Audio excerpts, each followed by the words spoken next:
The 40-story Vance Tower was a shard of mirrored glass and polished steel, a monument to cold, hard ambition.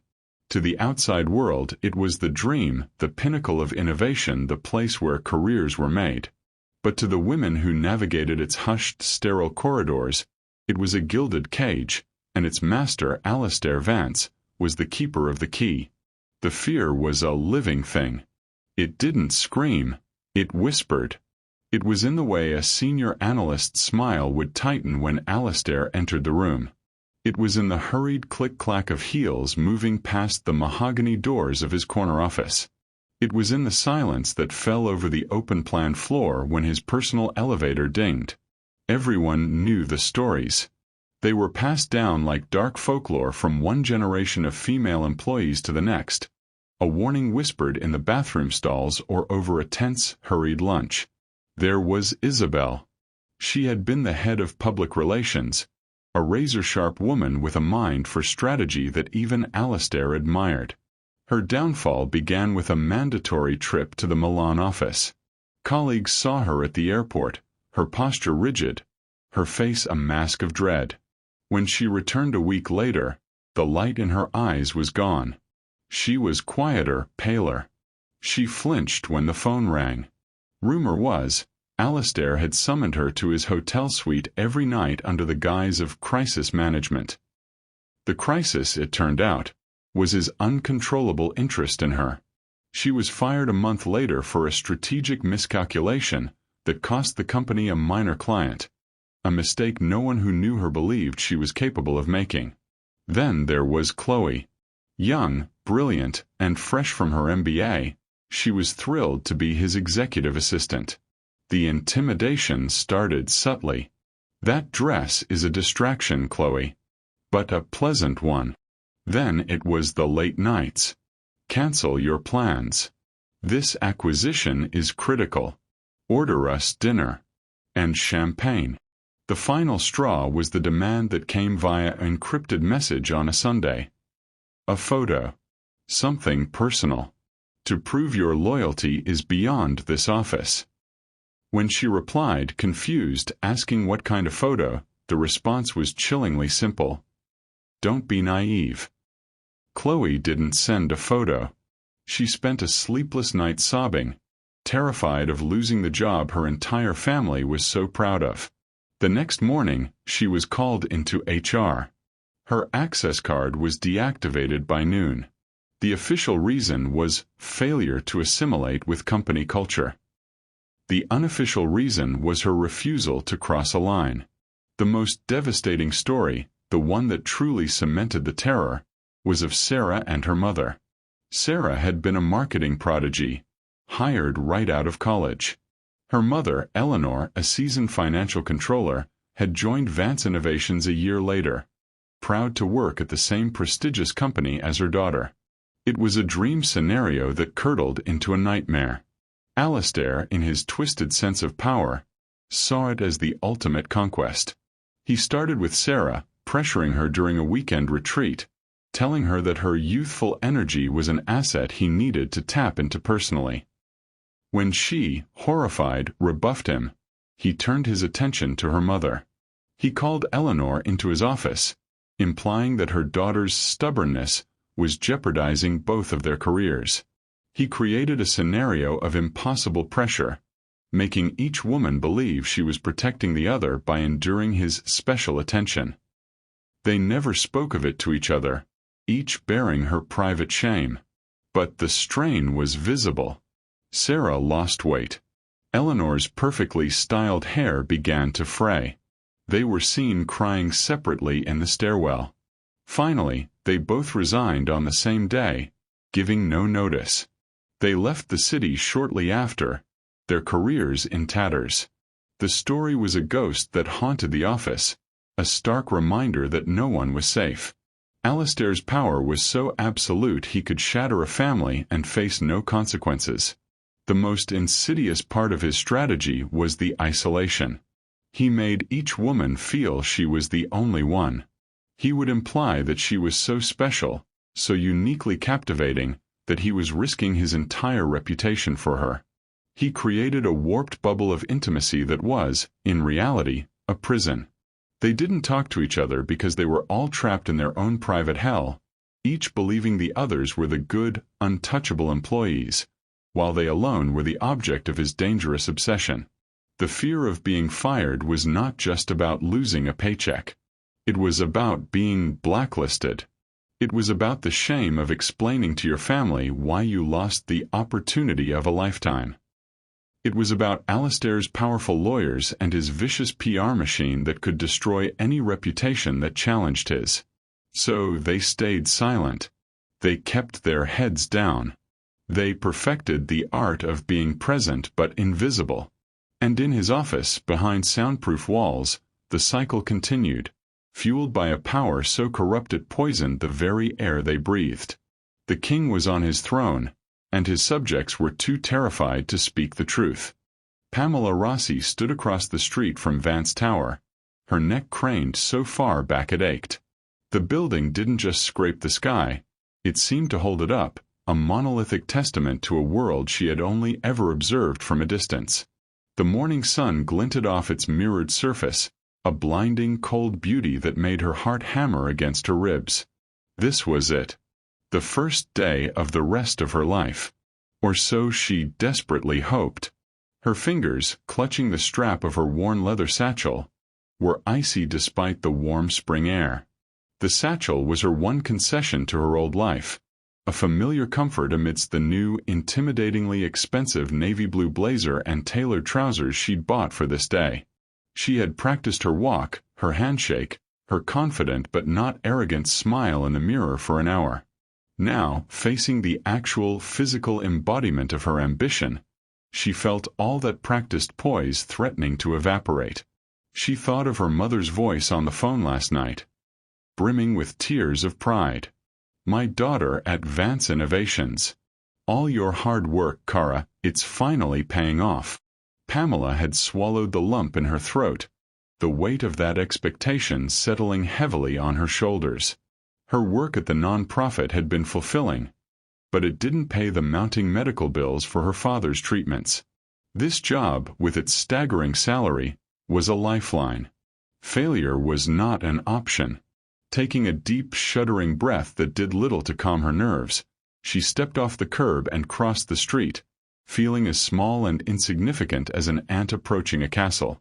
The lobby was a cathedral of wealth. The floor was a seamless sheet of polished black granite that reflected the vast, abstract art installation hanging from the triple-height ceiling. The air was still and cool, carrying a faint, clean scent of lemon and ozone. The sound of her practical heels clicking on the floor echoed unervingly in the vast space.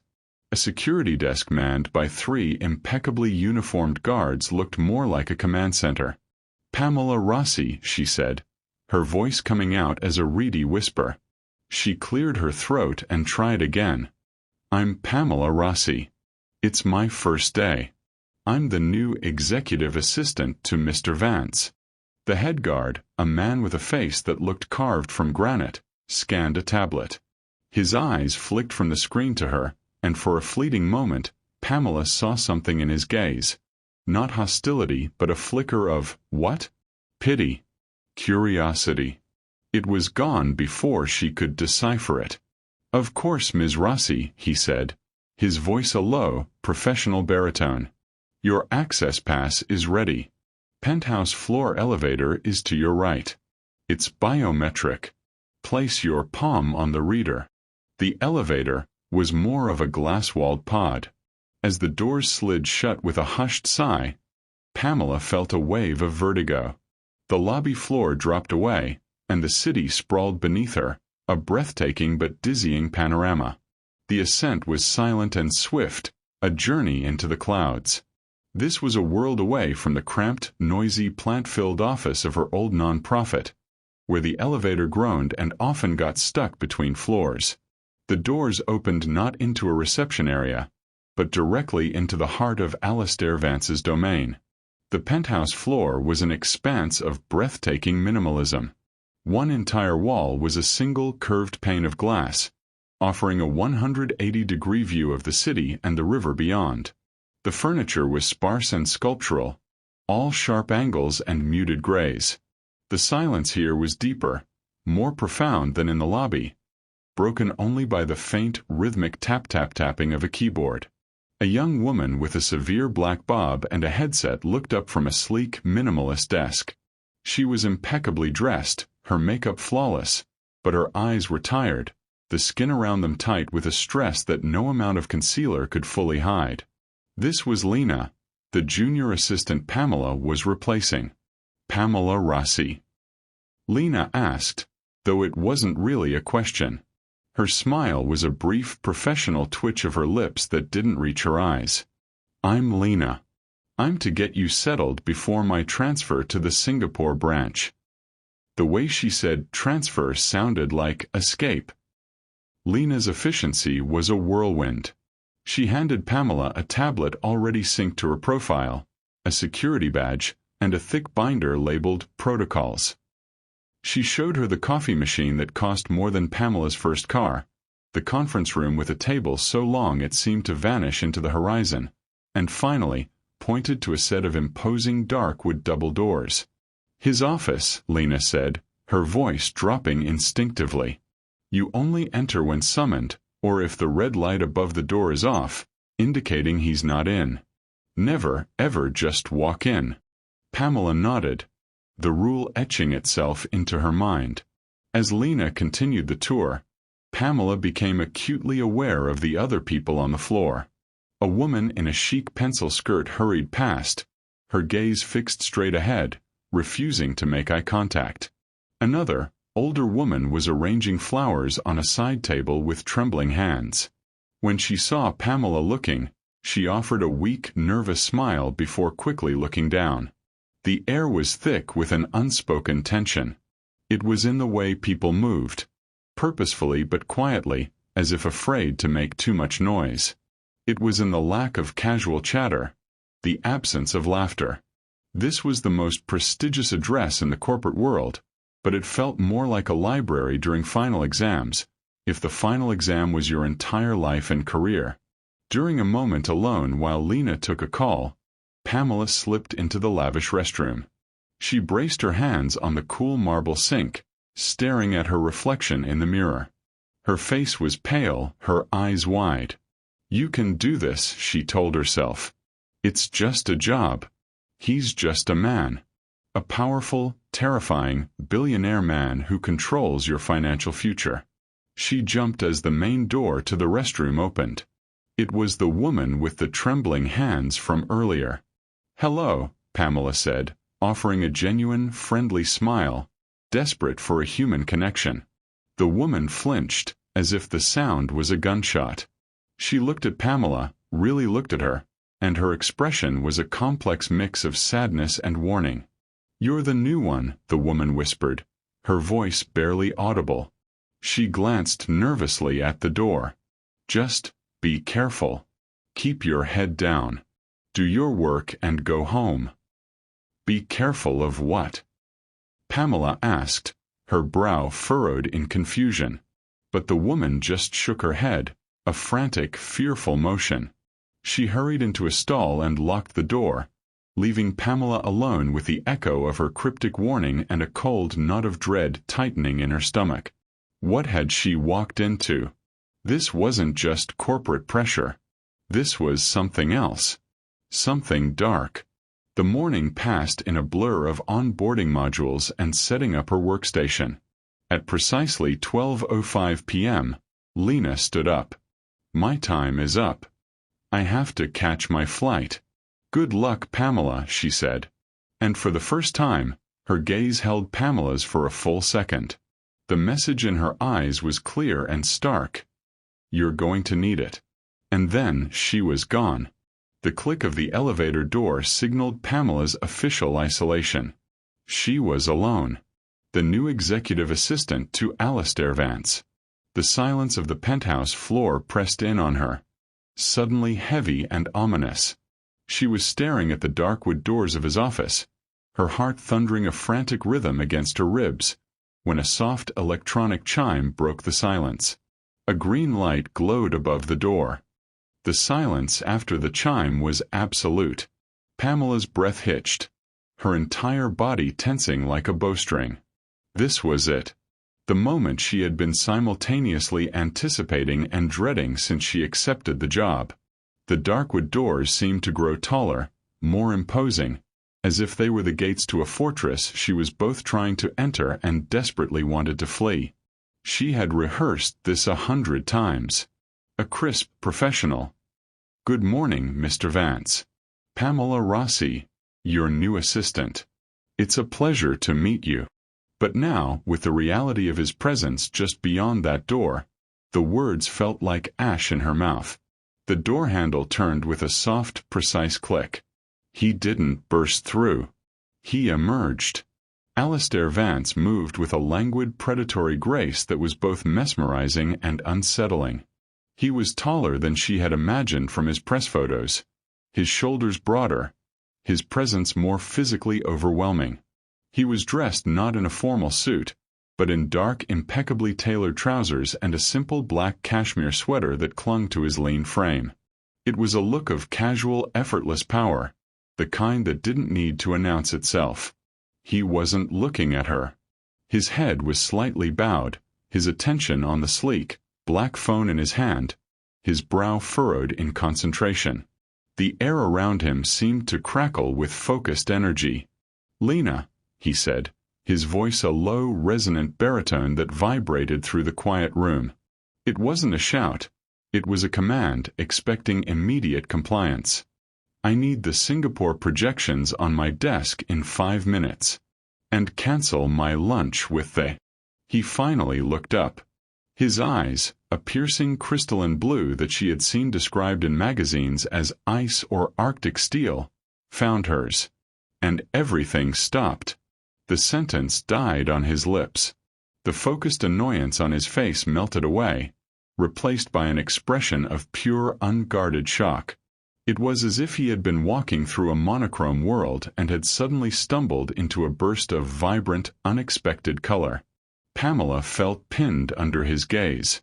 It was intense, searching, stripping away her new blazer, her rehearsed speech, her professional veneer, and seeing right down to the nervous, hopeful woman underneath. She felt a hot flush creep up her neck, a mixture of terror and something else she couldn't name. I'm sorry, Mr. Vance," she stammered, her voice betraying her nerves. "Lena has transferred. I'm Pamela Rossi, your new assistant." She forced herself to step forward, her hand outstretched, a gesture that felt absurdly small and formal in the wake of his overwhelming presence. He didn't take her hand. He just continued to stare, his eyes tracing the lines of her face, the slight tremble in her fingers, the way a strand of her hair had escaped her neat bun. The silence stretched, becoming thick and heavy. Pamela's arms slowly fell back to her side, her confidence withering. He's disappointed, she thought, her heart sinking like a stone. He thinks I'm not good enough. He's going to fire me before I even start. But then something shifted in his face. The shock softened into something more complex, more profound. A deep curiosity. A flicker of wonder. "Pamela Rossi," he repeated, her name a slow, deliberate murmur on his lips, as if he were tasting the syllables. The sound of it in his voice was entirely different from how anyone else had ever said it. It wasn't just an identification. It was an assessment, an acknowledgement. He took a step closer, and she caught the faint, clean scent of sandalwood and cold air. "You're not what I expected." Panic flared in her chest. "The recruitment agency provided my credentials, sir. My references are—" He waved a dismissive hand, cutting her off. His gaze never left hers. "I'm not talking about your credentials." He finally moved, circling her desk slowly, not like a boss inspecting a new employee station, but like an art collector examining a newly discovered masterpiece. He picked up the small framed photo of her and her parents she had dared to place on the corner. "Your file said you came from the Northwood Foundation." "Yes, sir. For 5 years." A non-profit, he stated, setting the photo down with a surprising gentleness. Why would you leave a place like that for this? He gestured vaguely to the cold, opulent surroundings, a hint of self-awareness in his tone that surprised her. It was an opportunity one couldn't refuse, Mr. Vance, she said, choosing her words carefully. A chance to learn from the best.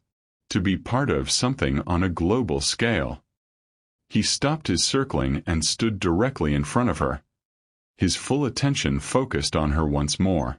The intensity was back, but the ice in his eyes had thawed, replaced by a burning, unsettling warmth.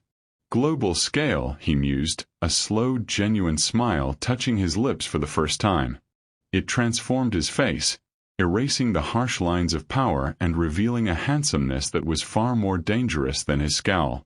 Most people come here for the money. Or the prestige. You come here for the scale. He didn't say it mockingly, but with a sense of genuine interest. He leaned against her desk, crossing his arms, effectively blocking her retreat. The casual posture was a paradox. It should have been less intimidating, but it only made him feel more present, more real. Tell me, Pamela Rossi from the Northwood Foundation, he said, his voice dropping to a more intimate volume. What did you hope to learn here? It was the first test. And it wasn't about spreadsheets or software. It was about her. She took a deep breath, pushing her nervousness down. I want to learn how vision becomes reality, she said, her voice gaining strength. At the foundation, we had vision in spades, but reality was always constrained by budget. I want to see how you build the future when the resources are unlimited. Alistair Vance was utterly still, listening with a focus she had never experienced from anyone. He was known for his impatience, for cutting people off mid-sentence. But he was letting her speak. He was, it seemed, hanging on her every word. When she finished, he was silent for another long moment, his gaze searching her face. Then, he nodded, a single decisive dip of his chin. Good, he said, the single word carrying the weight of a monumental approval. Vision into reality. I like that. He pushed off the desk, the moment of intimacy broken as he shifted back into CEO mode. But the new, warmer undercurrent remained. Cancel my lunch. Clear my afternoon. I want you in my office in 15 minutes. We're going to start your first lesson. He turned and walked back towards his office, but paused at the door, looking back at her over his shoulder. That unnerving, captivating focus was back on her fully. And Pamela, he said. Yes, Mr. Vance. Welcome to Vance Innovations. He disappeared behind the dark wood doors, leaving her standing alone in the vast, silent space. The knot of dread in her stomach was gone, replaced by a dizzying, electric buzz. The fear was still there, but it was now tangled up with a thrilling, terrifying sense of possibility. He had seen her. Not just another assistant. Not a pawn. He had looked at her and seen something he hadn't expected, something he valued. She didn't see the wary glances from the other women who had subtly observed the entire exchange from the periphery of the floor. She didn't hear the soft, despairing sigh from the older woman arranging the flowers. All Pamela knew was that the most powerful man she had ever met. The silence after the chime was absolute. Pamela's breath hitched, her entire body tensing like a bowstring. This was it. The moment she had been simultaneously anticipating and dreading since she accepted the job. The darkwood doors seemed to grow taller, more imposing, as if they were the gates to a fortress she was both trying to enter and desperately wanted to flee. She had rehearsed this 100 times. A crisp professional. Good morning, Mr. Vance. Pamela Rossi, your new assistant. It's a pleasure to meet you. But now, with the reality of his presence just beyond that door, the words felt like ash in her mouth. The door handle turned with a soft, precise click. He didn't burst through. He emerged. Alistair Vance moved with a languid, predatory grace that was both mesmerizing and unsettling. He was taller than she had imagined from his press photos, his shoulders broader, his presence more physically overwhelming. He was dressed not in a formal suit, but in dark, impeccably tailored trousers and a simple black cashmere sweater that clung to his lean frame. It was a look of casual, effortless power, the kind that didn't need to announce itself. He wasn't looking at her. His head was slightly bowed, his attention on the sleek, black phone in his hand, his brow furrowed in concentration. The air around him seemed to crackle with focused energy. "Lena," he said, his voice a low, resonant baritone that vibrated through the quiet room. It wasn't a shout. It was a command, expecting immediate compliance. "I need the Singapore projections on my desk in 5 minutes. And cancel my lunch with the—" He finally looked up. His eyes, a piercing crystalline blue that she had seen described in magazines as ice or Arctic steel, found hers. And everything stopped. The sentence died on his lips. The focused annoyance on his face melted away, replaced by an expression of pure, unguarded shock. It was as if he had been walking through a monochrome world and had suddenly stumbled into a burst of vibrant, unexpected color. Pamela felt pinned under his gaze. It was intense, searching, stripping away her new blazer, her rehearsed speech, her professional veneer, and seeing right down to the nervous, hopeful woman underneath. She felt a hot flush creep up her neck, a mixture of terror and something else she couldn't name. I'm sorry, Mr. Vance," she stammered, her voice betraying her nerves. "Lena has transferred. I'm Pamela Rossi, your new assistant." She forced herself to step forward, her hand outstretched, a gesture that felt absurdly small and formal in the wake of his overwhelming presence. He didn't take her hand. He just continued to stare, his eyes tracing the lines of her face, the slight tremble in her fingers, the way a strand of her hair had escaped her neat bun. The silence stretched, becoming thick and heavy. Pamela's arms slowly fell back to her side, her confidence withering. "He's disappointed," she thought, her heart sinking like a stone. "He thinks I'm not good enough. He's going to fire me before I even start." But then something shifted in his face. The shock softened into something more complex, more profound. A deep curiosity.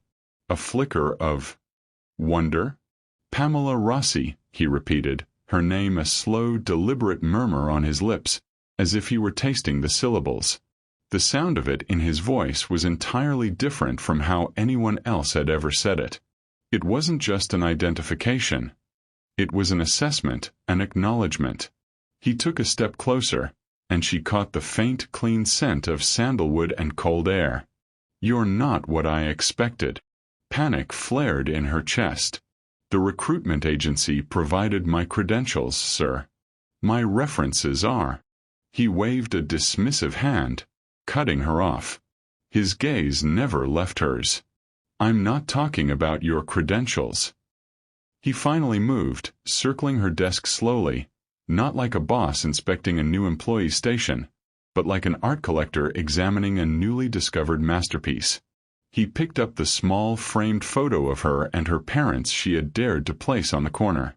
"Your file said you came from the Northwood Foundation." "Yes, sir. For 5 years. A non-profit," he stated, setting the photo down with a surprising gentleness. "Why would you leave a place like that for this?" He gestured vaguely to the cold, opulent surroundings, a hint of self-awareness in his tone that surprised her. "It was an opportunity one couldn't refuse, Mr. Vance," she said, choosing her words carefully. "A chance to learn from the best. To be part of something on a global scale." He stopped his circling and stood directly in front of her, his full attention focused on her once more. The intensity was back, but the ice in his eyes had thawed, replaced by a burning, unsettling warmth. "Global scale," he mused, a slow, genuine smile touching his lips for the first time. It transformed his face, erasing the harsh lines of power and revealing a handsomeness that was far more dangerous than his scowl. Most people come here for the money. Or the prestige. You come here for the scale. He didn't say it mockingly, but with a sense of genuine interest.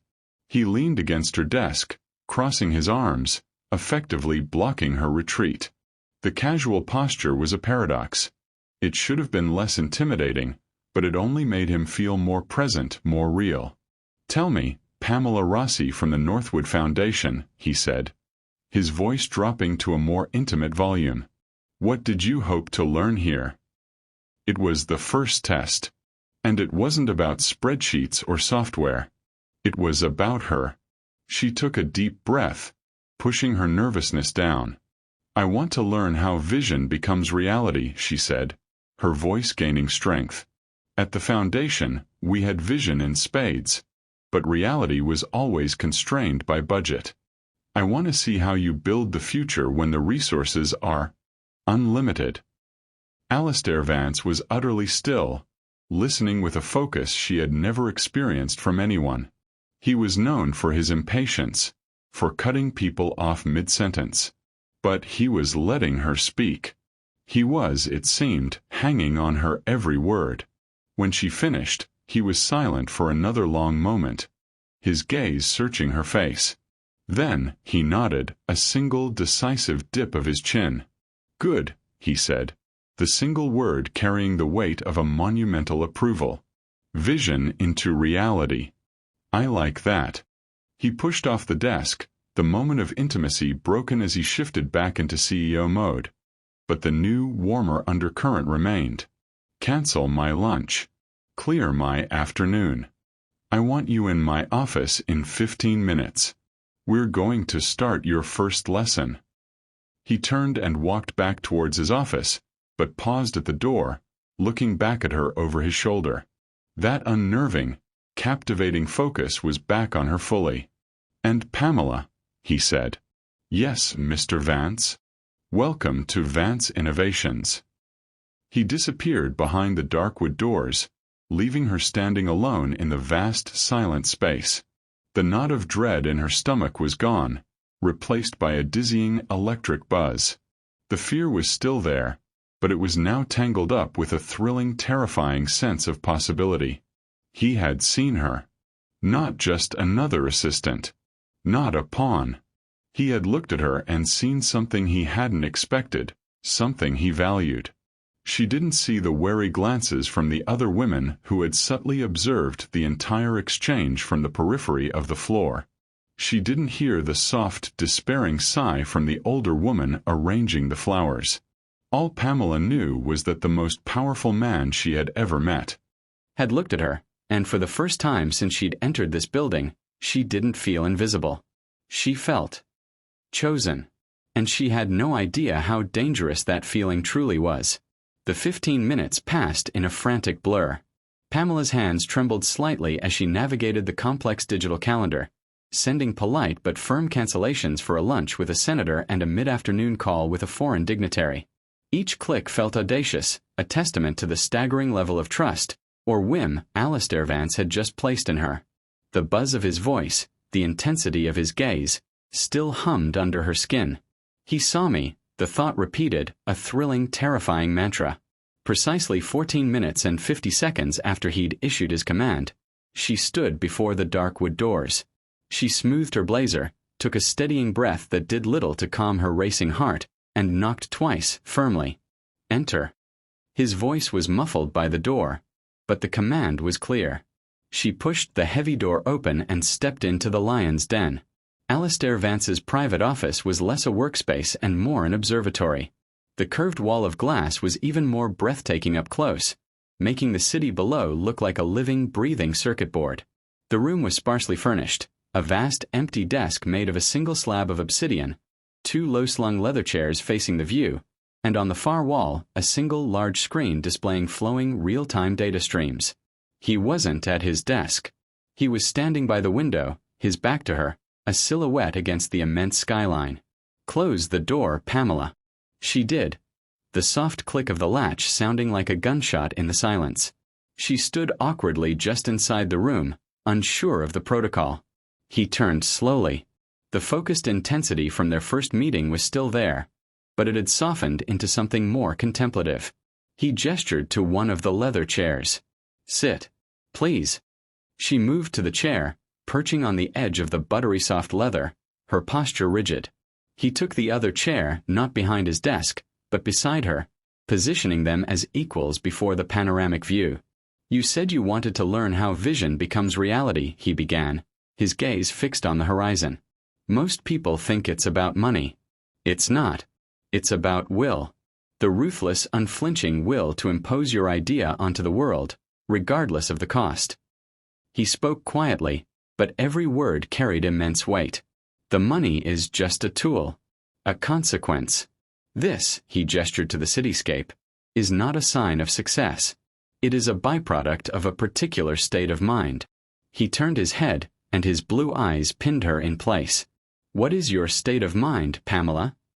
It was another test, deeper and more personal than the first. She felt like she was being psychologically x-rayed. I believe in hard work, in integrity." A faint, almost imperceptible smile touched his lips. "Integrity is a luxury of the powerless. When you have real power, your choices cease to be about right and wrong and become about effective and ineffective." He leaned forward slightly, his elbows on his knees. "The project you managed at Northwood. The one for the inner-city youth centers. You fought for it for 2 years. Why?" She was stunned he knew the details. "Because it was the right thing to do. Those kids needed a safe place." "It was also an ineffective use of resources," he stated bluntly, but not unkindly. "It served a few hundred, temporarily. My Ether satellite initiative, which my board called a vanity project, will provide free global broadband. It will connect millions of children to education they would never have access to. The board saw the cost. I saw the effectiveness. That is the difference." He was challenging her entire worldview, not with aggression, but with a calm, irrefutable logic that was both unsettling and mesmerizing. For the next hour, he didn't talk about her duties. He talked about philosophy, about the architecture of power, about the loneliness of seeing a future others couldn't comprehend. He wasn't lecturing. He was confiding. He was, for the first time in Pamela's experience, being genuinely, intellectually naked. It was the most exhilarating conversation of her life. When a soft chime finally sounded from his desk, signaling another meeting, he seemed almost irritated by the interruption. He stood up, and she followed suit. "You have a board meeting in 10 minutes, Mr. Vance," she said, her voice more confident now. "I know," he said, walking her to the door. He paused, his hand on the knob. "From now on, you sit in on all my high-level meetings. Not to take notes. To listen. To learn." Pamela's breath caught. This was unprecedented. Assistants didn't sit in on board meetings as observers. "Yes, sir." "Thank you, sir." The change in Alistair Vance's behavior towards her was as immediate as it was conspicuous. It sent seismic ripples through the entire executive floor. In the board meeting that followed, when the CFO, a gruff man in his 60s, made a dismissive comment about soft societal trends, Alistair cut him off.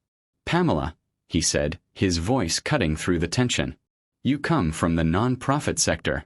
What's your read on the public's perception of our environmental index?" Every head at the massive table swiveled to look at her. She felt a jolt of pure panic, but then she saw Alistair's gaze. It was steady, expectant. He believed she had an answer. So she gave one, her voice clear, articulating the very soft trends the CFO had mocked. The room was silent. Alistair didn't smile, but he gave a single approving nod. "She has a point," he said to the CFO, his tone leaving no room for argument. "Rework the projections. Factor it in." It was a power play, and he had used her as his pawn, but he had also armed her with his absolute authority. The message was clear. Her words carried his weight. The attention continued. He began asking for her opinion on everything from marketing copy to architectural plans for new offices. He defended her ideas with a ferocity that was normally reserved for his own. He started having his driver drop her home after their late-night sessions, a black luxury sedan that felt wildly out of place in her modest neighborhood. One afternoon, a senior vice president, a man known for his abrasive and condescending manner, snapped at Pamela in the hallway for a minor scheduling conflict. "Do you have any idea who you're talking to, girl? Learn your place." Before Pamela could even form a response, Alistair's voice echoed from his open office door, cold and sharp as a shard of glass. "Her place," he said, stepping into the hallway, his presence seeming to suck the air from the space, "is executing my direct orders. Your place, it seems, is precarious. Apologize to Ms. Rossi. Now." The man, his face pale, stammered an apology. He was transferred to a remote branch in another country within the week. The story spread like wildfire. Alistair Vance, who had never publicly defended any employee, had just nuked a high-ranking executive for his new assistant. Pamela was thriving in this strange, rarefied atmosphere. The initial fear had been replaced by a powerful, heady mix of admiration and a blossoming sense of her own capability. She saw the good in him. She saw the visionary, the lonely genius burdened by his own intellect. She started to admire the man behind the terrifying reputation. She began to dress with more confidence, her shoulders straightened, her voice lost its hesitant tremor. The gilded bubble around Pamela held for a glorious, intoxicating month. She moved through the penthouse floor with an assurance that would have been unthinkable on her first day. Her workstation was no longer just a desk. It was a command center, from which she helped steer the behemoth that was Vance Innovations. Alistair's trust was absolute, his reliance on her opinions becoming a fundamental part of his decision-making process. He didn't just delegate tasks to her. He delegated fragments of his own vision. It was a Tuesday, raining hard against the panoramic glass, turning the city into a watercolor smudge of grays and blues. They were working on the final proposal for the Ether Satellite Initiative, the one he had spoken of during their first private conversation. Spreadsheets and holographic schematics glowed between them in the dimmed light of his office. It was past 8 in the evening, and the rest of the floor was long deserted, a silent, dark world beyond the pool of light at his desk. The board will never approve this level of capital allocation without a clearer monetization strategy, Pamela said, her finger tracing a line of projected costs. She wasn't afraid to challenge him anymore. In fact, he seemed to relish it. "I'm not interested in monetization. I'm interested in legacy," Alistair replied, his gaze distant as he stared at the hologram of the satellite. "This will outlive me. Outlive all of us." "Legacies need funding, Alistair," she countered, the use of his first name slipping out as naturally as breath. He had insisted on it a week prior. "Mr. Vance is for the board. Call me Alistair." It felt like the final seal on her unique status. He looked at her then, a slow, warm smile spreading across his face. It was a smile she had come to crave, a rare sunbreak in his often stormy intensity. "You're the only one who talks to me like this. You know that? The only one who isn't either terrified of me or trying to sycophantically agree with me." He stood up and walked to the window, watching the rain streak down the glass. "Order us some dinner.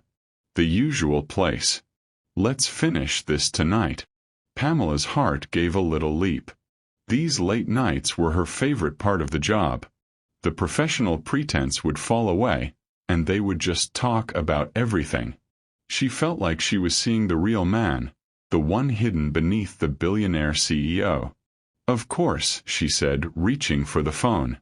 It was as she was leaving his office to retrieve the food delivery from the main elevator lobby that she saw her. A woman from the accounting department, a quiet, mousy-haired woman named Clara whom Pamela had always thought seemed perpetually nervous. She was standing by the elevator banks, not waiting for a car, but just standing, her shoulders shaking with silent sobs. "Clara?" Pamela asked, her professional cheerfulness faltering. "Are you all right?" Clara jumped, whipping around. Her face was blotchy and tear-streaked, her eyes wide with a fresh wave of panic at being discovered. "Pamela, I'm fine. Just a tough day. It's almost 9 o'clock, Pamela said gently, taking a step closer. Did something happen at work? You can talk to me. This was the wrong thing to say. A bitter, hollow laugh escaped Clara's lips. Talk to you. You. The word was laced with a venom that stunned Pamela. You're his favorite. You live in the castle. You have no idea what it's like down in the trenches. What are you talking about? Pamela asked, genuinely confused. What trenches? Clara's eyes darted towards the dark, empty office, then back to Pamela, her expression a mixture of fury and pity. He asked you, didn't he? To stay late. To have dinner. Just the two of you. We're working on the Ether project. It's critical. It always starts with a critical project, Clara whispered, her voice cracking. He asked me the same thing 6 months ago. Stay late, Clara. Your insights on the quarterly audit are invaluable. She mimicked his baritone with a savage accuracy that made Pamela's skin crawl. Do you know what his insight was? He wanted to see if my loyalty was as impeccable as my spreadsheets. The meaning slammed into Pamela, cold and unwelcome. What are you implying? I'm not implying anything. I'm telling you, Clara said, her voice dropping to a desperate whisper. He backed me into a corner right there in his office. He told me my job, my mother's health insurance. It all depended on my being a team player.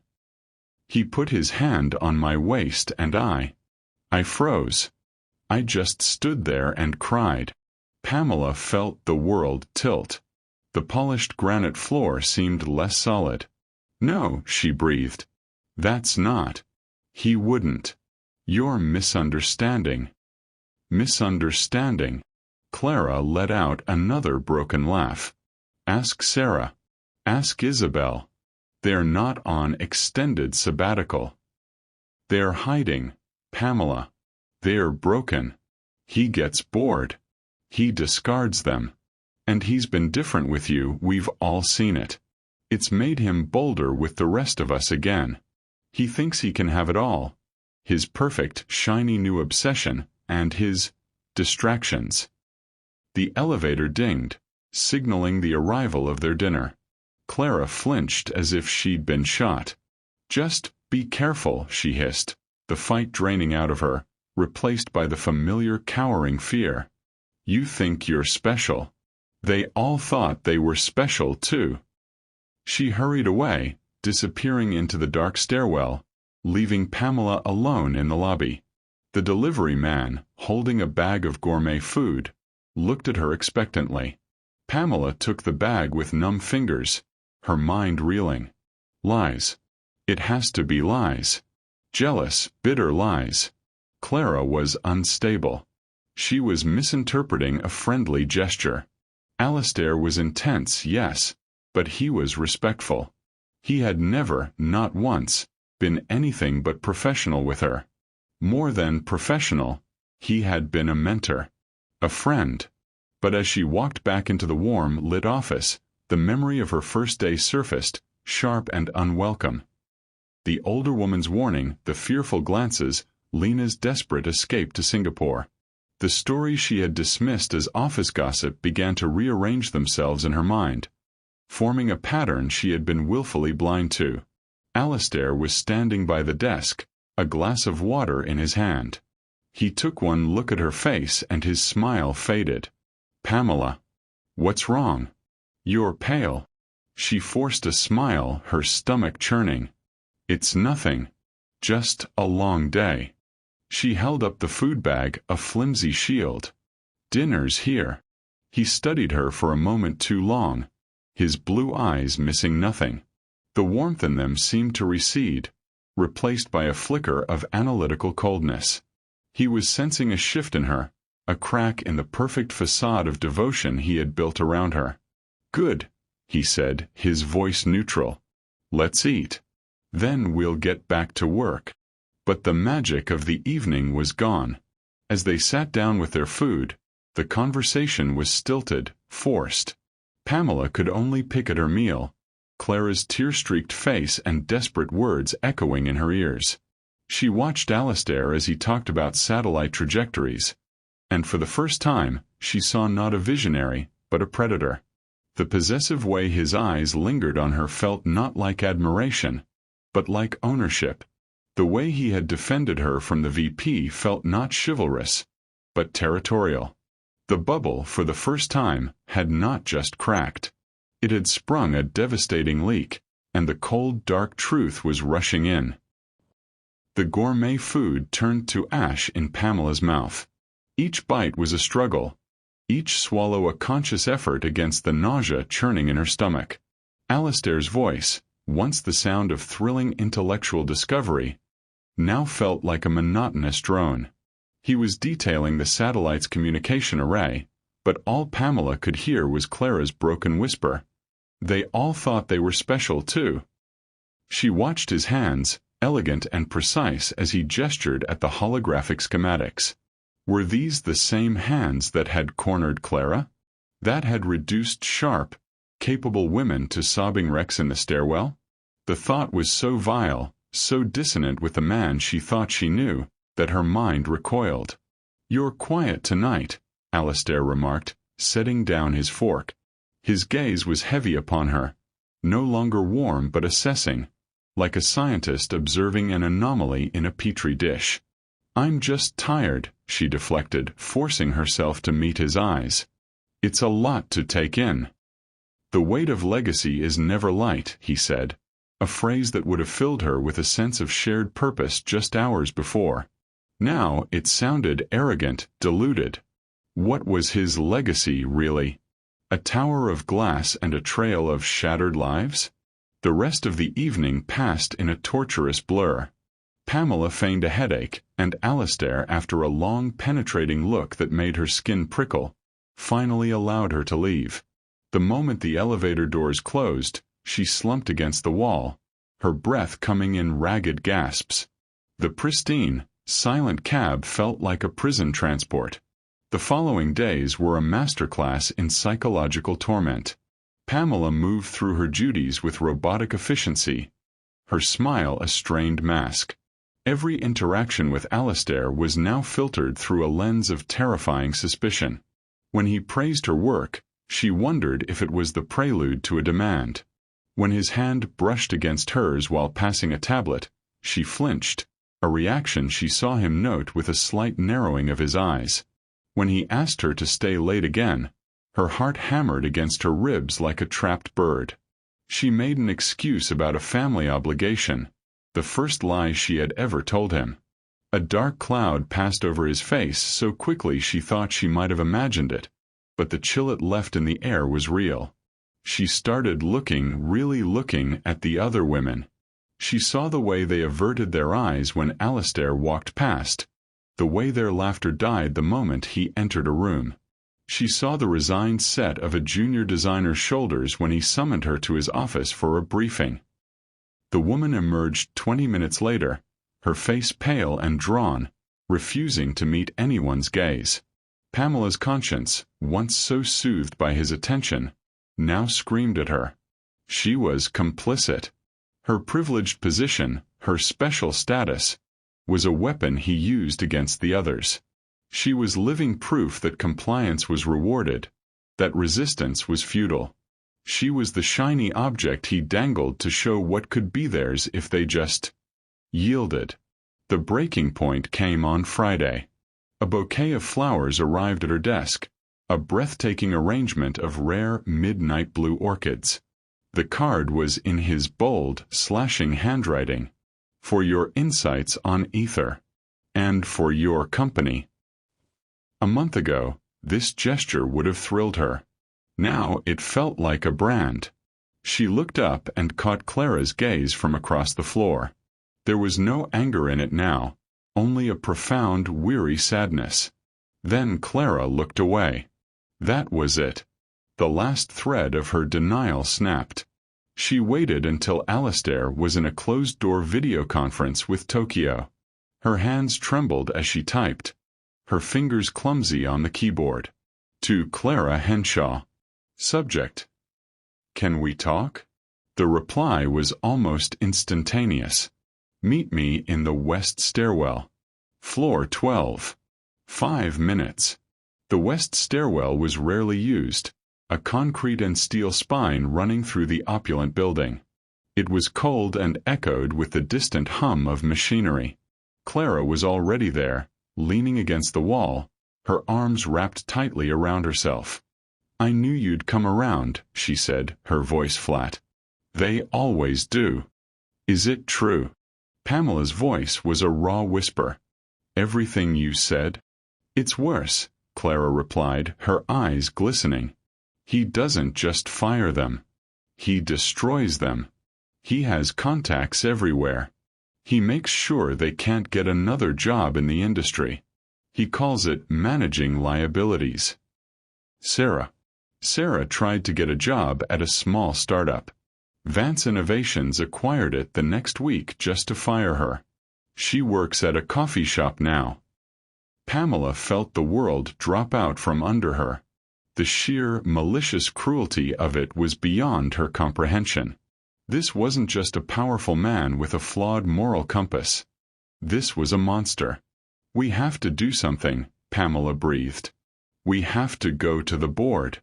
To the press." Clara let out a short, bitter laugh. "With what? Our word against his? He's Alistair Vance. We all signed NDAs thicker than our wrists. He'd sue us into oblivion before we even finished our first interview." She looked at Pamela, a flicker of desperation in her eyes. "You're the only one he might not be able to crush. He has feelings for you. It's different." "That doesn't make it better," Pamela said, horror dawning as she realized the full extent of her predicament. His feelings were just another form of possession, more insidious and dangerous than his outright predation. It makes it worse. The stairwell door creaked open on the floor below. Both women froze, their hearts pounding in unison. Footsteps echoed, growing closer. Clara's eyes widened in panic. "He knows," she mouthed silently. "He always knows." She turned and fled down the stairs, her footsteps echoing into silence, leaving Pamela alone in the cold, gray light of the stairwell, the sound of the approaching footsteps growing louder, a relentless echo of the trap closing in around her. The echo of the janitor's footsteps faded, leaving Pamela alone in the sterile concrete silence of the stairwell. The panic that had gripped her solidified into something else entirely. A cold, sharp, and unwavering resolve. The fear was still there, a constant icy hum in her veins, but it was now a fuel, not a prison. Clara's terrified face was seared into her mind, a living portrait of the consequence of silence. She would not be the next one crying in this stairwell. She would not be another name added to Alistair Vance's hidden list of casualties. The time for doubt was over. It was time to act. That night, in the shabby safety of her apartment, the hum of the city a distant reminder of his world, she made 2 calls. The first was to Clara. "Meet me," Pamela said, her voice low and steady, a stark contrast to their previous frantic whispers. Somewhere he would never go. They met in a crowded, noisy chain coffee shop miles from Vance Tower. The air smelled of burnt coffee and synthetic syrup, a world away from the opulent silence of the penthouse. Clara arrived, huddled in an oversized coat, her eyes darting nervously. "You shouldn't have contacted me," Clara whispered, clutching her paper cup like a lifeline. "He has people watching. He knows everything." "He doesn't know this," Pamela countered, leaning forward. Her gaze was intense, locking onto Clara's. "He thinks he's broken you.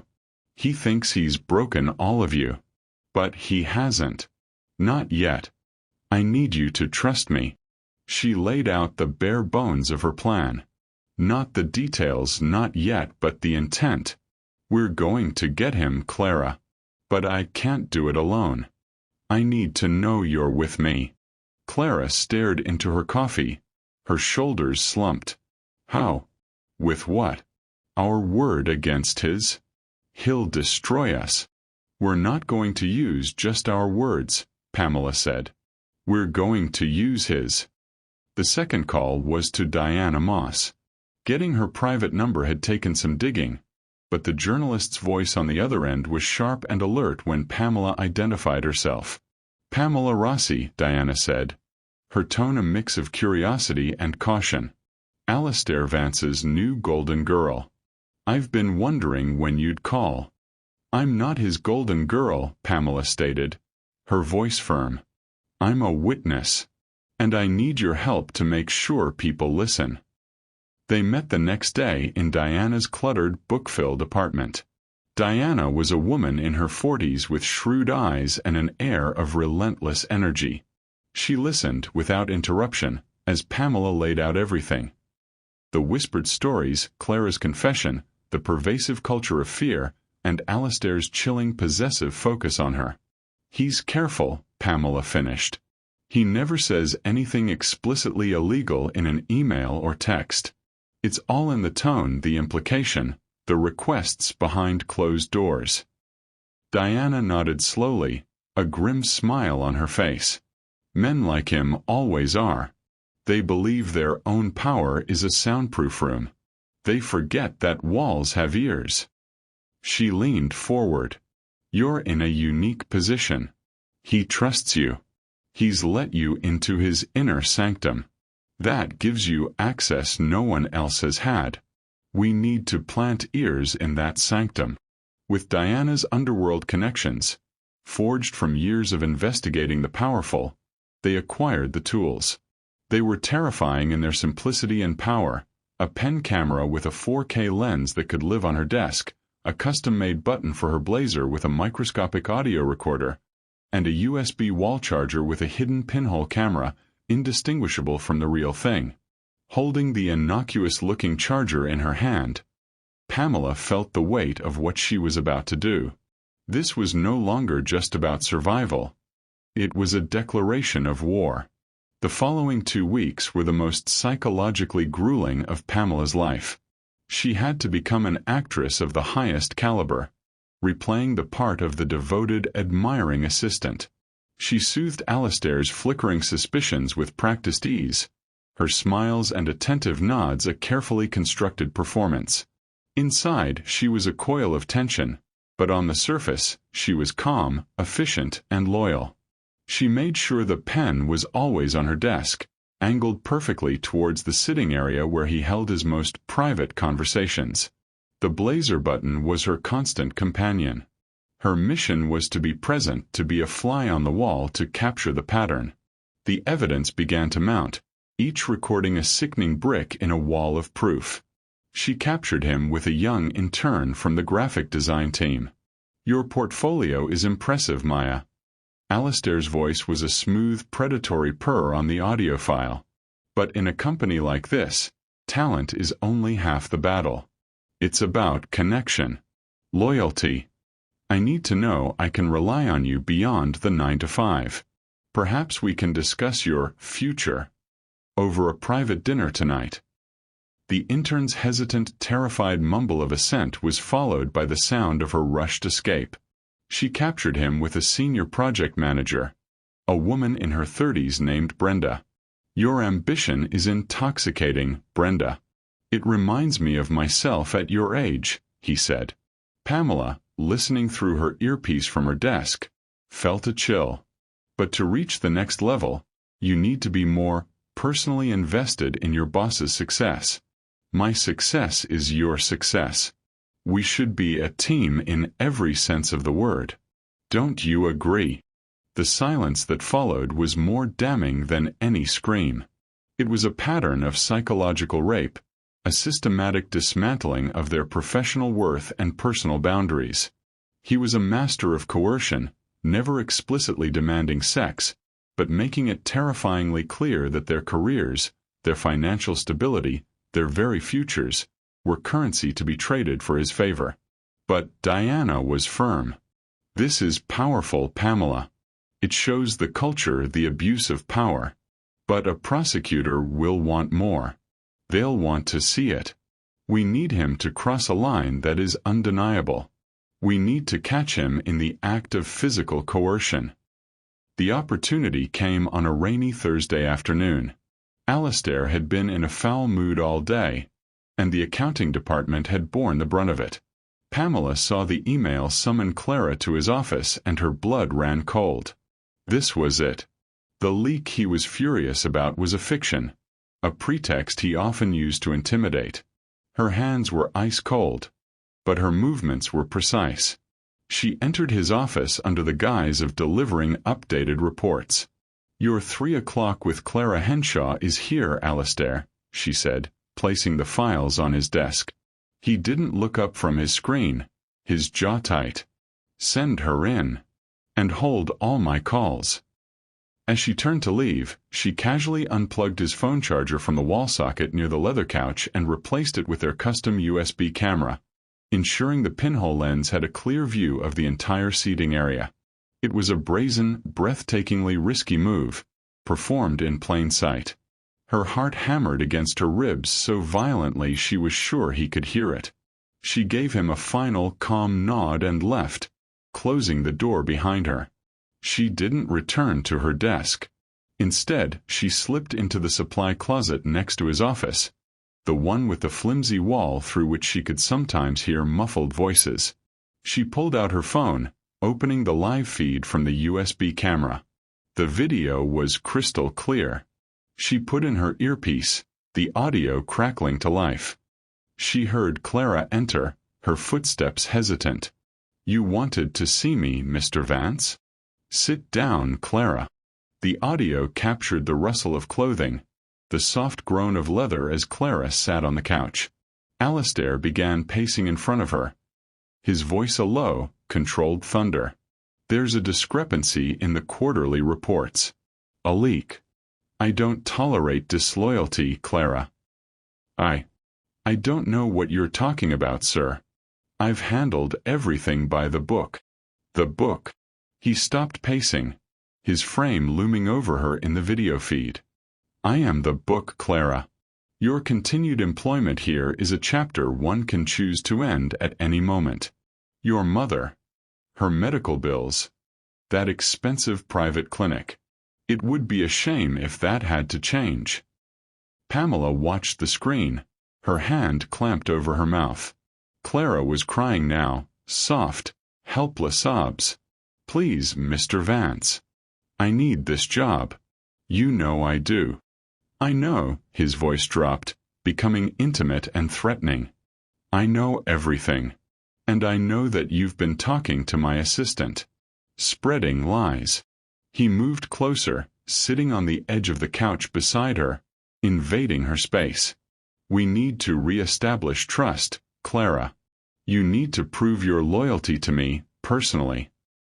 He reached out, his hand closing around her arm. Clara tried to pull back, a gasp escaping her lips. "Please, Mr. Vance, don't. I can't." That was it. The line had been crossed. The visual of him gripping her arm, combined with her pleading words, was the undeniable evidence they needed. Pamela didn't hesitate. Her fingers, though trembling, were sure as she typed the prearranged one-word text to Diana Moss. "Now." She then sent another to a number Diana had given her for a specific trusted police lieutenant. "Vance Tower Penthouse. Assault in progress. Evidence secured." Sliding her phone back into her pocket, she leaned her head against the cold wall of the supply closet, listening to the muffled sounds of struggle from the other side. The wait was agony, every second stretching into an eternity. She had thrown the stone. Now she could only pray the avalanche would come in time. The silence from the office was broken by the sudden sharp buzz of the main penthouse door. Then the sound of the doors being thrust open, and confident, heavy footsteps that did not belong to a billionaire or his staff. A voice, loud, authoritative, and beautiful in its clarity, rang out. "Alistair Vance? Police. Step away from her and put your hands where I can see them." In the dark of the closet, A single hot tear of relief traced a path down Pamela's cheek. The sting was over. The hunt had begun. The fall of a king is never a quiet affair. From her hiding place in the supply closet, Pamela heard the muffled, chaotic symphony of Alistair Vance's downfall. His initial roar of indignation, the sharp, professional commands of the police, Clara's broken, relieved sobs, and the final definitive click of handcuffs. She waited until the sounds of the immediate struggle subsided before she emerged, her legs feeling like water. The penthouse floor was swarming with uniformed officers and plainclothes detectives. The pristine, silent world she had inhabited for months was now a crime scene, cordoned off with yellow tape. A female detective with a calm, steady presence approached her. Pamela Rossi. Pamela simply nodded, her gaze fixed on the open door of Alistair's office. She saw him then, standing by his obsidian desk, his hands cuffed behind his back. The arrogant set of his shoulders was gone, replaced by a rigid, disbelieving tension. His head snapped up, and his eyes, those piercing blue eyes that had once looked at her with wonder and possession, found her across the room. They were now filled with a pure, undiluted venom. It was a look that promised utter annihilation, a final, desperate flex of power. But the handcuffs rendered it hollow. The spell was broken. He was led away, and as he passed her, he didn't speak. He didn't need to. The hatred in his glare was a physical force. But Pamela held her ground, her chin raised. She felt Clara's hand slip into hers, a silent gesture of solidarity that gave her more strength than any weapon. The storm that followed was media Armageddon. Diana Moss's article, The Billionaire's Trap, Audio, Video, and the Women Who Brought Him Down, was a detonation that shook the foundations of the corporate world. It wasn't just a report, it was a narrative meticulously woven with Pamela's and Clara's testimonies, supported by the damning, time-stamped audio and video evidence. The public heard Alistair's smooth, coercive voice. They saw him grab Clara's arm. The illusion of the visionary billionaire was shattered, replaced by the reality of a predatory sociologist. Vance Innovations stock went into freefall. The board of directors, a group of men who had long turned a blind eye to Alistair's eccentricities in exchange for soaring profits, went into a state of panic. Emergency meetings were held behind closed doors, their windows overlooking the city that was now mocking them.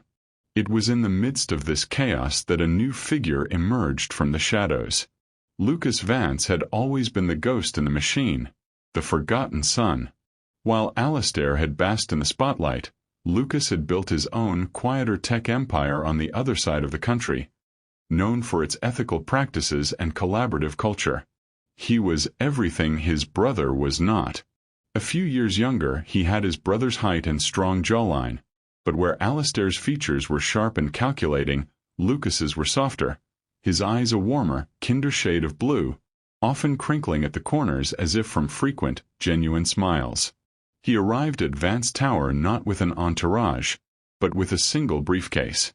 The board, desperate for a lifeline, for a Vance name to steady the ship, had no choice but to hand him the reins. His first act as the new acting CEO was not to hold a press conference or reassure shareholders. It was to request a meeting with Pamela and Clara. They met in a small, neutral conference room, the tension palpable. Clara was visibly trembling. Pamela sat straight-backed, her guard up, expecting another version of the Vance family damage control. A payoff, an NDA, a threat. Lucas entered the room and paused just inside the door. He didn't immediately take his seat at the head of the table. Instead, his gaze swept over them, and he did something utterly disarming. He sighed, a heavy, weary sound that seemed to carry the weight of a lifetime of disappointment. "First," he began, his voice quiet but firm, "I want to look you both in the eye and apologize. What you endured at the hands of my brother, and by the complicit silence of this company, which carries my family's name, is unforgivable. I am so profoundly sorry. It wasn't a corporate script. It was human. Sincere. Clara's trembling slowed. Pamela felt the rigid wall of her defensiveness crack.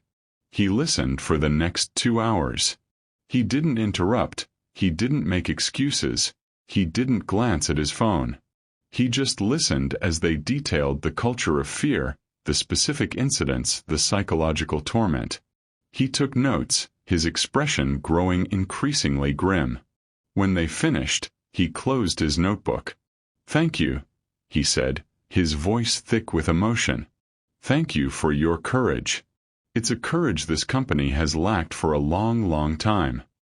He then laid out his plan, not as a finished decree, but as a proposal for their input. He immediately dismantled Alastair's old office, turning it into a collaborative meeting space.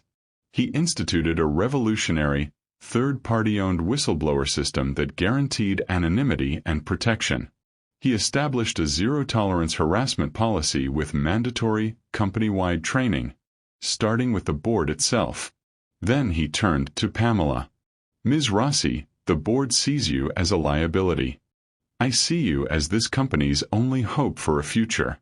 You have an intimate understanding of the poison that infected this place, and you have the integrity to help me build the antidote. I'm creating a new position, Head of Ethical Transformation.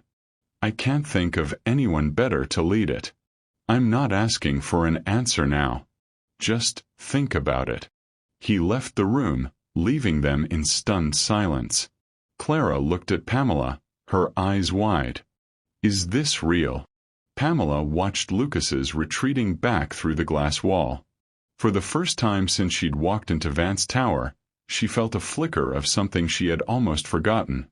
Hope. She accepted the position. The following months were a whirlwind of exhausting, exhilarating work. Working alongside Lucas was a revelation. He debated with her, respected her opinions, and deferred to her expertise on the company's toxic cultural undercurrents. He was a partner, not a king. They spent long days and late nights together, not in a predatory silence, but in a buzz of shared purpose, fueled by coffee and a mutual determination to heal the broken organization. One evening, as they were finalizing the rollout of the new company-wide ethics policy, Lucas looked up from his laptop, a thoughtful expression on his face. "He saw your light, you know," Lucas said softly, breaking the comfortable silence. "My brother. He saw it, and his first instinct was to possess it, to lock it away in his collection, to use it for his own glow." He shook his head, a sad smile on his lips. I'm grateful I get to work beside it." Pamela felt a warmth spread through her chest that had nothing to do with the coffee. It was the warmth of being seen, truly seen for the first time. Not as an object, not as a prize, but as an equal. As a partner. The criminal case against Alastair was a landslide. The evidence was insurmountable. Facing a long list of charges including sexual assault, coercion, and false imprisonment, he accepted a plea deal that took him away for a very, very long time. The sound of the judge's gavel was the final echoing note of closure. On the day the verdict was read, Lucas found Pamela in her new office, which had a view almost as spectacular as his brother's old one. She was staring out at the city, a single tear tracing a path down her cheek. It was not a tear of sadness, but of release. "It's over," she whispered. Lucas came to stand beside her. "No," he said, his gaze also on the horizon. "It's just beginning." He didn't touch her, didn't make a grand declaration. He simply stood there, a solid, steady presence beside her, a partner in the new world they were building together. And in that quiet, profound moment, surrounded by the ghosts of the past and the limitless potential of the future, Pamela knew, with every fiber of her being, that he was right. 5 years later, the ballroom of the Vance Foundation shimmered under a canopy of soft lights. It was no longer the cold, intimidating space from Alastair's era, but a warm, vibrant hub of conversation and laughter. At the center of it all stood Pamela Vance, née Rossi. Her journey from a terrified new hire to the co-owner and visionary behind the world's most celebrated ethical tech conglomerate was the stuff of legend. The company, under her and Lucas's leadership, had not just recovered. It had become a global benchmark. Their focus on empowering women in tech, funding grassroots innovations, and maintaining radical transparency had skyrocketed its value, making Pamela a billionaire in her own right, a status she wore with graceful purpose. Tonight was the annual Voice of Change Gala, her brainchild, which celebrated and funded organizations that supported survivors of workplace harassment and abuse. She moved through the crowd with an easy grace, her simple, elegant gown a stark contrast to the oppressive designer outfits she'd once worn to please Alistair. Her hand was nestled securely in Lucas's. Their partnership, born from the ashes of trauma, had deepened into a love that was the foundation of their shared life. He looked at her now, not with the possessive heat of his brother, but with a profound, unwavering pride. "Nervous?" he murmured, his thumb gently stroking her hand. "Never," she replied, her eyes sparkling. "Not when it's this important." The moment arrived for her keynote speech. As she walked onto the stage, a hush fell over the room.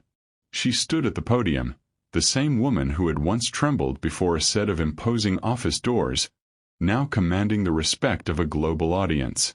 "5 years ago," she began, her voice clear and steady, echoing through the silent hall, "I stood in an office that felt like a gilded cage. I was told to be quiet, to be compliant, to trade my dignity for a paycheck. I learned that fear is a language everyone understands, but courage is a dialect you must choose to speak, even when your voice shakes." She didn't name Alistair. He was a ghost they had all exorcised. She spoke instead of Clara, now the head of their ethics department, sitting in the front row, tears of pride in her eyes. She spoke of the other women who had found their strength. She spoke of the men who had become allies. "They told us we were alone. They told us no one would believe us. They told us our truth was a liability," she continued, her gaze sweeping across the faces in the crowd, seeing her younger self in so many of them. "But I stand here today to tell you that your truth is not a liability. It is your most powerful asset. A whisper of fear can be drowned out by a chorus of courage. What was done to us in the dark, we have brought into the light. And in that light we have not just survived. We have built a new world." She concluded with the lesson etched into her soul, the moral of her story. Learn to speak out. Your voice, however small it may seem, is the first crack in the wall of silence. And once that wall begins to crumble, nothing can stop the flood of justice that follows. Use your voice. Break your chains. And then turn around and help the person behind you break theirs. The applause was thunderous, a physical wave of validation and hope. As she stepped away from the podium, Lucas was there, waiting for her. He didn't say a word. He simply opened his arms, and she walked into his embrace, the final secure harbor after a long and stormy sea. The legacy of Vance Innovations was no longer one of cold steel and shattered lives. It was a legacy of a woman who had slapped back against a giant, not with her hand, but with her unwavering spirit.